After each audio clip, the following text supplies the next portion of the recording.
The Philippines, Pearl of the Orient Seas, is endowed with rich natural resources. As a tropical country, free energy, like the sunlight, is all around us. But why are we not reliant on renewable energy? Why can't we harness the sun, wind, and water as energy sources?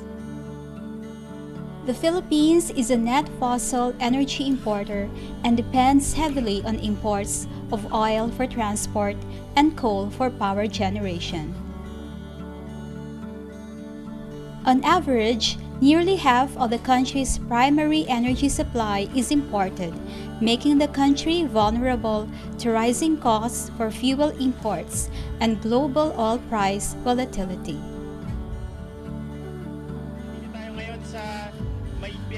This takes a toll on the environment, especially for a country like ours that is more vulnerable to the effects of climate change. Our country needs to bolster its energy security and pursue low-carbon economic development while taking an active part in global efforts to address climate change. And this is the reason why our group has sought to explore the repercussions of coal, fossil fuel, and oil consumption to the environment and the economy. The Environment Group is composed of Noel Borlongan, Jade Gamboa, Lasalette Gumban, Karren Cecil Panopio-Lofranco, and Allyza Jane Salazar. And this video report is for the class on Applied Economics for the Public Sector under the professorship of Sixto Donato Macasaet. This video comes in 3 parts.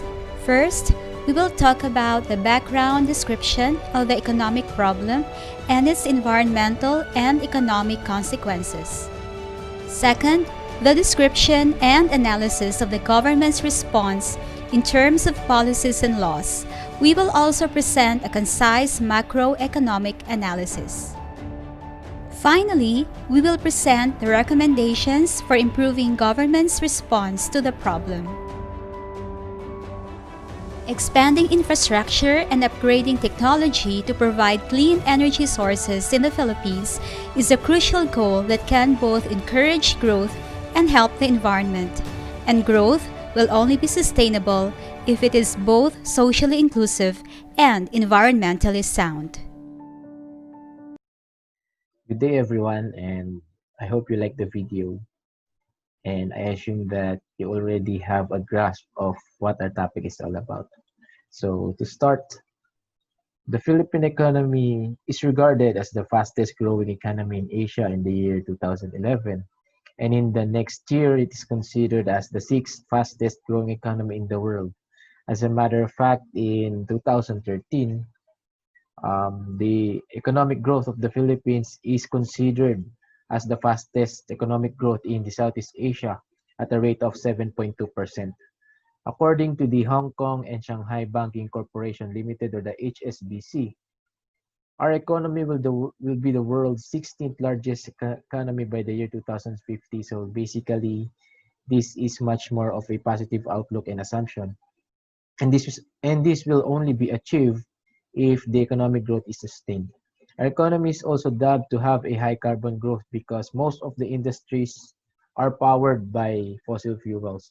And because we are very much dependent on fossil fuel and oil, these have significant effects in the Philippine economy.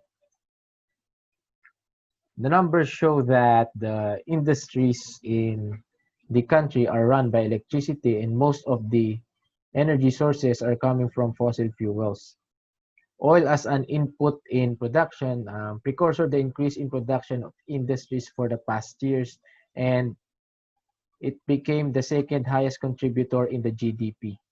According to the Asian Development Bank, by the year 2035, the Philippines, together with Thailand and Vietnam, will have sufficiency rates similar to that of Japan. So it means that we will remain dependent on imported fuel because we lack domestic oil sources in the country. And the government is looking for alternative sources such as renewable energies and coal, basically because of the cheaper price compared to that of imported fuel. And coal is the most widely used source of energy.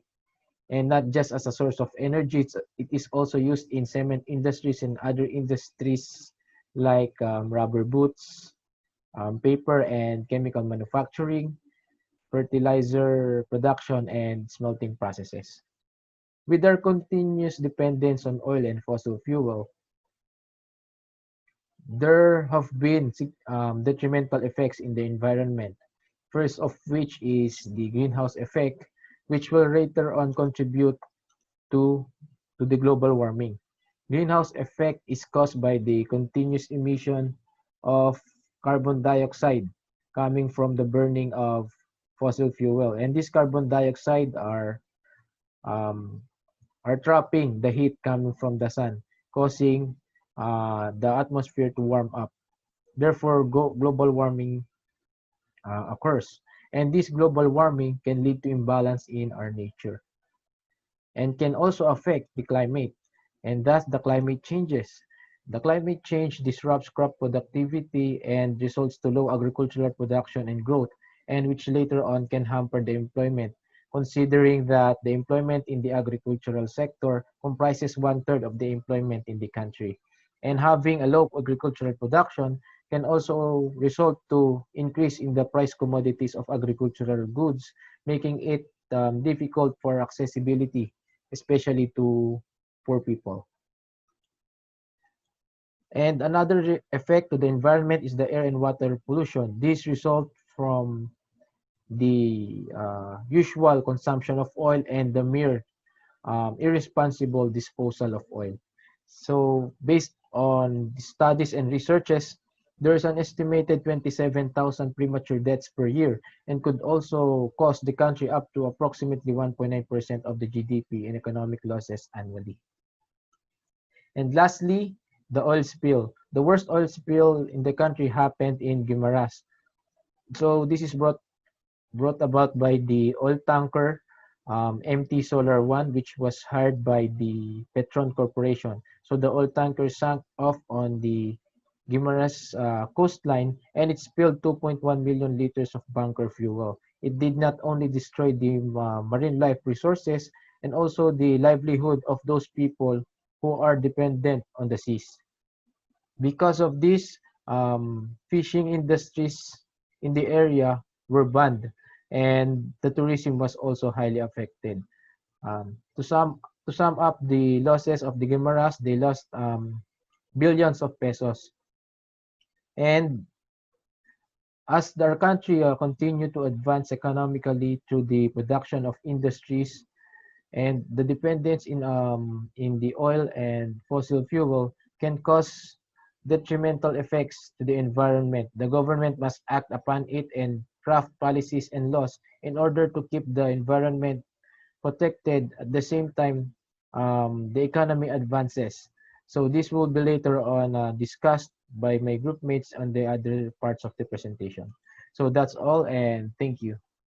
Hi, I'm Casey and I will be reporting the description of government response relative to the coal, fossil fuel, and oil consumption in the Philippines. The government strategy is to shift from fossil fuel sources to renewable forms of energy in order to reduce the country's dependence on fossil fuels and consequent exposure to price fluctuations in international markets and also enhance environmental protection for a greener economic growth. We focus on three laws. First is the Presidential Decree number 1442 or the Geothermal Service Contract Law of 1978. Geothermal energy is a form of renewable energy produced by heat from the earth. It is considerably safer than most other energy sources. Unlike fossil fuel plants, geothermal power does not produce greenhouse gases that are harmful to the environment. Under the Geothermal Service Contract Law, the contractor will provide the necessary expertise, technology, and financing to explore, develop, and utilize the geothermal resource. So what does the contractor get in return? He gets to receive a maximum of 40% of net proceeds from the sale of the steam to the generating facility. Another incentive under the law is the exemption from the payment of customs and import duties for materials, machinery, and equipment needed in geothermal operations. In line with this law, DOE launched in 2004 the first Philippine Geothermal Contracting Round or the Geothermal One. a special event aimed at promoting investment opportunities in the Philippines' geothermal energy industry. In Geothermal 1, the DOE introduces a different approach on granting of new geothermal service contracts. Through this more transparent and competitive approach, interested investors are given easy access to all available technical data.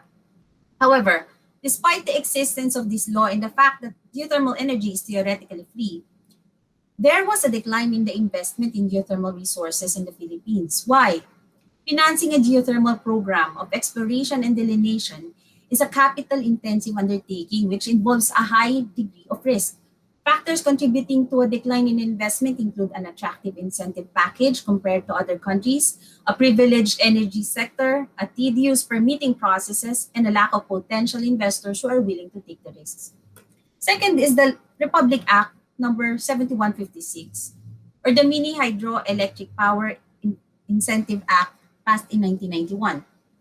As the name hydropower suggests, water in lakes, rivers, and other reservoirs is harnessed to produce kinetic energy.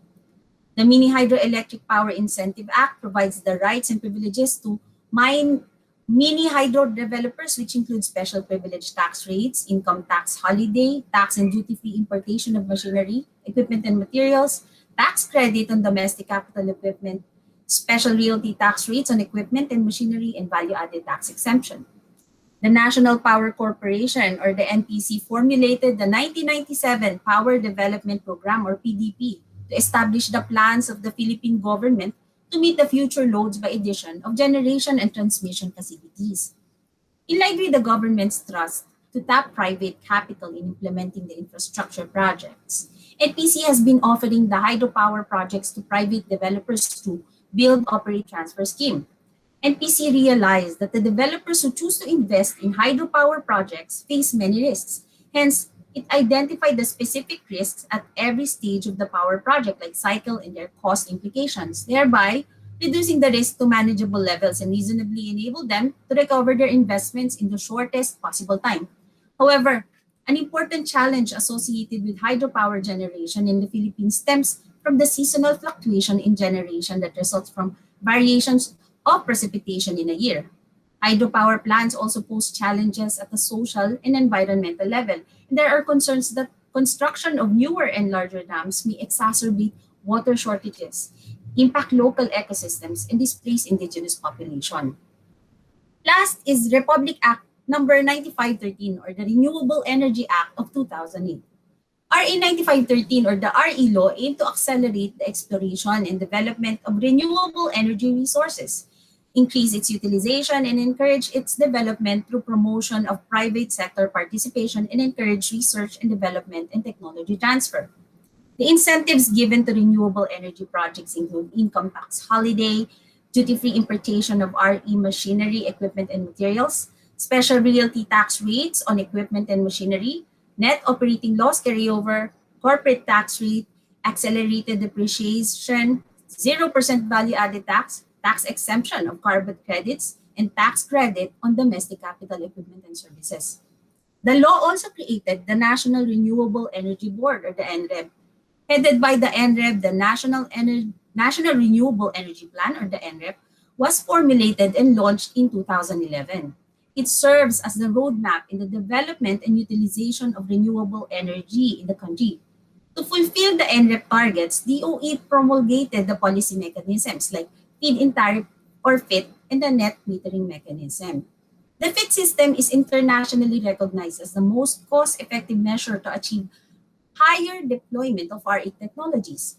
Under this scheme, RE developers are guaranteed purchase of their power generation at a cost-based price with reasonable rate of return on investments over a long period of time.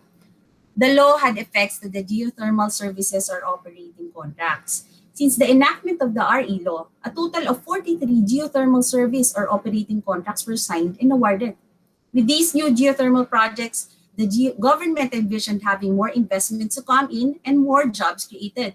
Moreover, it will also uplift the economy of the country, especially the host local government, from the royalty earnings from the projects and other benefits. Another government project was initiated in 2011 entitled Detailed Assessment of Selected Low Enthalpy Geothermal Resources in the Philippines, implemented by the DOE. Its objective is to accelerate the development of low to medium enthalpy geothermal resource area, mainly for power generation.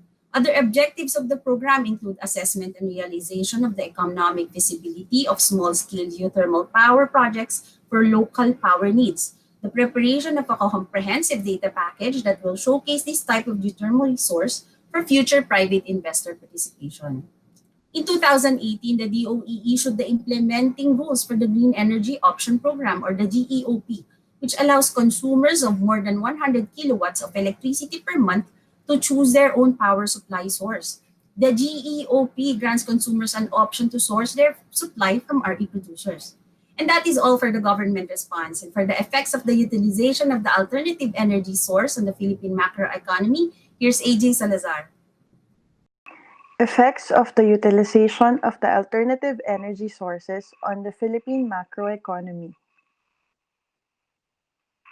On 2005, the Philippines' GDP in the first quarter grew by 4.6%, lower than its 6.4% growth in the same period in 2004. The slower pace was a combined effect of higher oil and consumer prices. The gross national product likewise decelerated, posting only a 4.7% growth for Q1 2005 compared to 6.4% Q1 2004. The upward trend in the GDP growth rates from 2004 to 2018 may be attributable to the increase in the utilization rate of the alternative energy sources, as shown in the next slides. In December 2004, average crude oil price shoot up to 38 US dollar per barrel from just 29 US dollar per barrel in 2003. Oil prices have gone to as high as 58 US dollar per barrel. As such, local pump prices have increased 36 times since January 2003. Unleaded and diesel prices went up by 43% and 68% respectively. A significant factor is the fact that even as oil intensity across the world has generally reduced, it has remained relatively high for Philippines and other ASEAN countries. In the next table, it is shown that oil price hikes will slow down global growth by zero point 0.2 to zero point 0.5 percentage points in 2005. The impact of oil price shocks is less during this period compared to the 1970s that caused a world recession. A temporary increase in oil prices of 10 US dollar per barrel will reduce the country's GDP between zero point 0.7 to 1.5 percentage points and will push inflation up to zero point 0.6 to zero point 0.7 percentage points. If the increase of 10 US dollar per barrel will be permanent, the country's GDP will be reduced by 1.3 to 1.9 percentage points in 2005. Inflation shoot up by 1.4 to 1.7 percentage points. In the next table, it is a simulations on the impact of high oil price increases on East Asian countries, which show that Philippines will be one of the most severely affected countries, together with Thailand and Singapore. Moving forward, oil prices will stabilize when demand and supply factors show a semblance of predictability in the coming years. Factors that are seen to curtail increases in demand for oil will involve shifts in consumption behavior, such as the use of alternative sources of energy and the adoption of fuel efficient technologies as hybrid cars. These factors can only affect the oil markets in the long term. On the supply side, oil investments and explorations are long gestating such that their produce will come on stream only in the medium to long term. The Philippines registered an average renewable energy supply of 16.47 million tons from 2000 to 2012 with an average share of 43.21% to total energy supply. In the next slide, it is based on the latest data of the International Energy Agency, which states that the Philippines mark first in terms of the contribution of renewable energy to total energy supply among the ASEAN countries. With the country's untapped renewable energy potential, the Philippines envisions to be the world leader in geothermal energy. How does monetary policy work? First, we can think of monetary policy as the faucet of BSP, as the person who controls the faucet and the water as a supply of money in the economy. What is contractionally policy? It means raising of the policy rate. When there's too much money in the economy, supporting overall demand for goods and services, which in turn increases inflationary pressures, the BSP tightens the faucet to reduce the money supply. What is expansionary policy? It is the reduction in the policy rate. When there's too little money in the economy, which dampens overall demand for goods and services, the BSP loosens the faucet to expand money supply. In the next slide, we will show the inflation rate in the Philippines, which decreased to 1.7% in August 2019 from 6.4% in August 2018.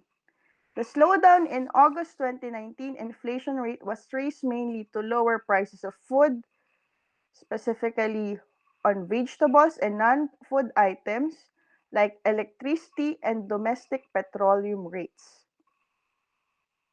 In the next slide, we will see the current inflation, which is merely 2.4%, which is a year-on-year headline inflation, which slowed down to 2.4 in August from 2.7 in July.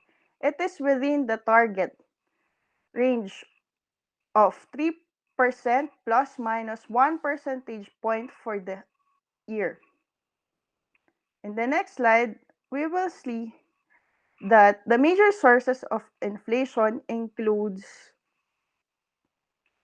housing, water, electricity, gas, and other fuels. Hence, if we invest on optimization of the usage of alternative energy sources, we can make a change in decreasing the inflation and stabilizing the prices of the basic commodities. For the third part, we will present the recommendations for improving government's response to the problem. Strengthen public-private partnership and raising awareness to ensure sustained political commitment in renewable energy implementation. Strong political commitment is an extremely important factor for nurturing a healthy and sustained market for renewable energy development.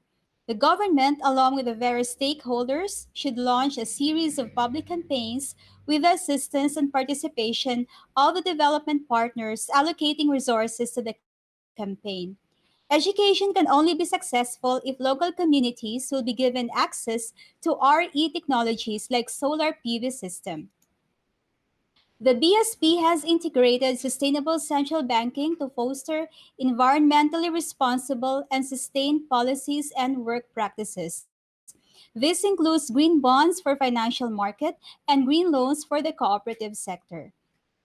Government to strengthen its push to mainstream RE projects, especially the geothermal service contracts.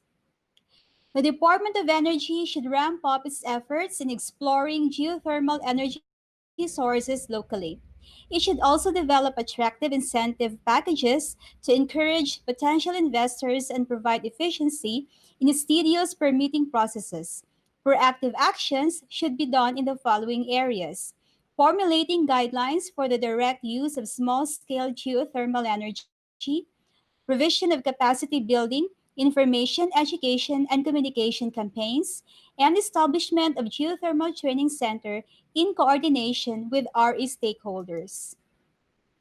LGU and government agencies to take proactive roles in RE development. LGUs can lead a shift to RE by utilizing green power for a portion of their energy needs, like powering their office buildings, hospitals, sports centers, justice halls, public markets, among others. The Joint Energy Development Advisory Group is a concept that has already gained ground in off-grid areas. The government to create a pollutant release and transfer register to support the renewable energy efforts. PRTR is a national or regional environmental database of hazardous chemical substances and pollutants released to air, water, and soil and transferred offsite for treatment or disposal. PRTR can assist the government to track the generation, release, and fate of emissions of hazardous chemical substances and pollutants over time, to examine progress in reducing emissions, and to set priorities for reducing or even eliminating the most potentially damaging releases and transfers. PRTRs can provide access to environmental information according to the public right to know principle and can stimulate interested or potentially affected parties to ask questions and to seek improvements to human health and environmental well being. Another recommendation is the full and strict implementation of the Renewable Energy Act.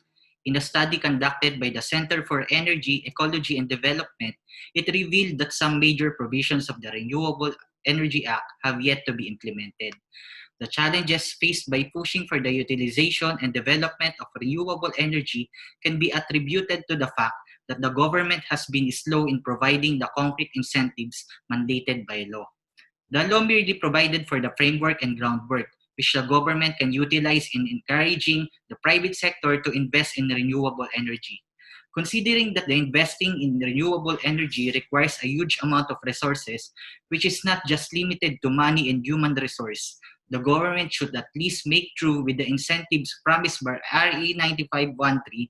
The government should thus provide for core competitive rates so that investors would see the renewable energy is a viable industry, that is, it is the future source of energy in the Philippines, ensuring a good return on the investment. Also, the implementation of the downstream oil regulation must be improved and fine-tuned. The monitoring and enforcement capabilities of the Department of Energy with respect to quantity and quality standards can be strengthened.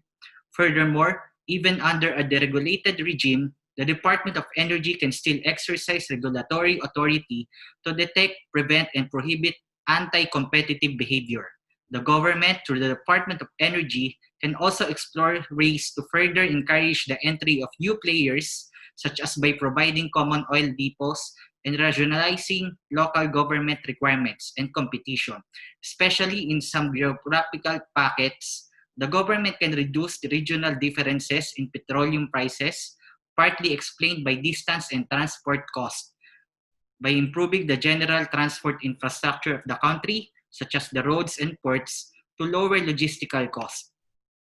The government must also formulate just transition plans for affected sectors to make sure that highly polluting and energy-intensive sectors such as power, transportation, and industry will be prioritized. We should also consider the strengthening of the biodiesel blending by supporting the coconut methyl ester initiatives of Philippine Coconut Authority. The government can provide support to the Philippine Coconut Authority and the Philippine Biodiesel Association in its efforts to increase the coconut methyl ester content in local biodiesel. Specifically, to support the need to increase the percentage of the biodiesel component blended in locally available diesel to 5%. Being plant-based, cocoa biodiesel is renewable and biodegradable and can lower the emission of nitrous oxide and sulfur oxide, which are the main contributors to smog. On the economic side, the cocoa biodiesel will provide a long-term sustainable alternative domestic market and will help in stabilizing domestic price of copra. These efforts will also enhance farm-based reintegration of coconut production, resulting in more income opportunities. This program will also benefit the more than 3.5 million coconut farmers and 20 million Filipinos who are dependent on the coconut industry. Finally, we must incentivize innovation technologies that increase energy efficiently and empower communities. To incentivize innovation technologies such as community microgrids, the Philippine Energy Plan should include microgrids program with reduced access barriers. The broader application can be enhanced to compensate for the lack of alternative technologies. Currently, there is limited development standards, residential applications. Community microgrids and other distributed energy systems are some of the technologies that can be further developed. The government must also enhance technologies and inventions aimed at producing quality and affordable solar panels that could generate electricity for the household level, which are sufficient for its day-to-day activities. Saving our planet, lifting people out of poverty. Towards a high perspective growth. These are one and the same fight. We must connect the dots between climate change, water scarcity, global health, food security, and women's empowerment.